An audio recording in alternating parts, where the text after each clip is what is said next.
शिक्षा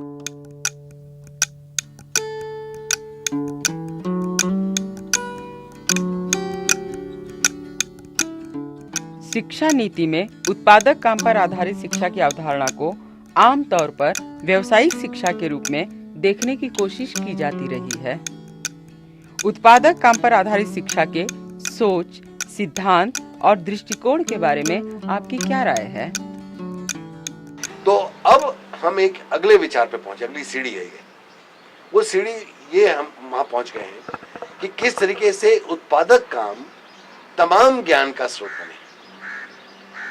राजनीति विज्ञान का, अर्थशास्त्र का, समाजशास्त्र में, भौतिकी में, फिजिक्स में, रसायन शास्त्र में, जीव विज्ञान में, खेती में, पशुपालन में, इन सब में जो उत्पादक काम है वो ज्ञान का प्रमुख स्रोत होना चाहिए। ये सिद्धांत नई तालीम का सिद्धांत है। अब ये कहते हुए हम ये समझ लेते हैं कि हम ये जिद नहीं करेंगे कि सारा ज्ञान आवश्यक रूप से इससे निकले, लेकिन जहां तक संभव है, जहां तक मुमकिन है, उत्पादक काम स्रोत बने ज्ञान का, और इसके आधार पर स्कूल का पाठ्यचर्या तय हो। जो चीज इससे सीधे नहीं सीखी जा सकती उत्पादक काम से, उसके लिए हम किताब भी पढ़ेंगे, हम एनसाइक्लोपीडिया भी पढ़ेंगे, हम विश्वकोश भी देखेंगे, हम दुनिया भर में जो ज्ञान पैदा हुआ है उससे सीखेंगे, लेकिन शुरुआत जो होगी वो उत्पादक काम से। फिर उससे आगे बढ़ने के लिए अगर हमें लगता है यहाँ कुछ हमको थियोरेटिकल सामग्री चाहिए जो उत्पादक काम से नहीं निकल रही है, जैसे मान लीजिए परमाणु की रचना कैसे है, परमाणु की जो संरचना है, एटम की जो संरचना है, अगर वो सिखानी है तो उत्पादक काम से नहीं सीखी जाएगी, हमें मालूम है। लेकिन हम पहले भौतिक शास्त्र के बहुत सारे चीजें उत्पादक काम से सीख लेंगे, और फिर एक ऐसा चरण आएगा जब बच्चों को एटम की संरचना समझनी है तो फिर वो उसके लिए जो थियोरेटिकल सामग्री है उससे भी सीखेंगे। पर जब आप उत्पादक काम को एक बुनियाद बना लेते हैं ज्ञान पाने की, तो आप सारा माहौल स्कूल का बदल देते हैं, पूरा माहौल बदल जाता है।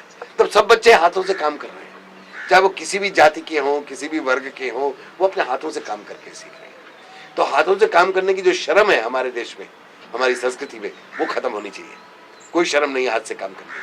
एक तो ये बड़ी प्रमुख बात है। दूसरा ये है जो गांधी जी ने जब बहुत अच्छा कहा, उन्होंने 1937 में वर्धा के अपने वर्धा सम्मेलन के भाषण में कहा, उनका मैं, उन्हीं की भाषा, उन्हीं के शब्द हिंदी में बोले थे वो, मैं किसी व्यवसाय की शिक्षा की बात नहीं कर रहा हूं। जब मैं उत्पादक काम को शिक्षा से जोड़ने की बात करता हूं तो मैं व्यावसायिक शिक्षा की, वोकेशनल एजुकेशन की बात नहीं कर रहा हूं। मैं काम को ज्ञान का स्रोत बनाने की बात कर रहा हूं। तो अगर किसी बच्चे ने लकड़ी का काम सीखा तो ये मतलब नहीं है कि वो बड़े होकर सुथार बनने वाला है।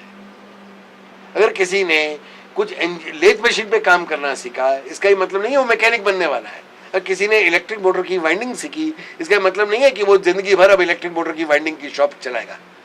ये तो उसने इसलिए सीखा कि उसको विद्युत सीखनी थी, उसको विद्युत का भौतिक शास्त्र सीखना था, उसको रसायन शास्त्र सीखना था, उसको जीव विज्ञान सीखना था, उसको समाज शास्त्र सीखना था, इसलिए उसने सब कुछ सीखा।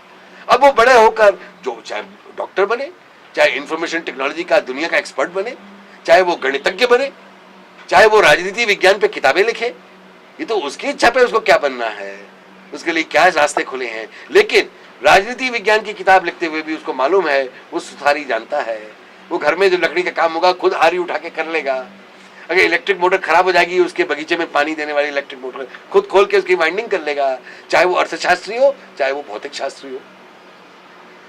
ये हम कर रहे हैं, हम एक नया इंसान बना रहे हैं, ये हमको समझना है।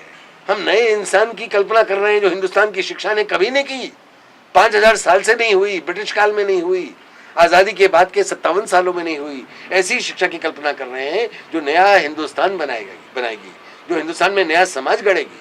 हम वो बात कर रहे हैं।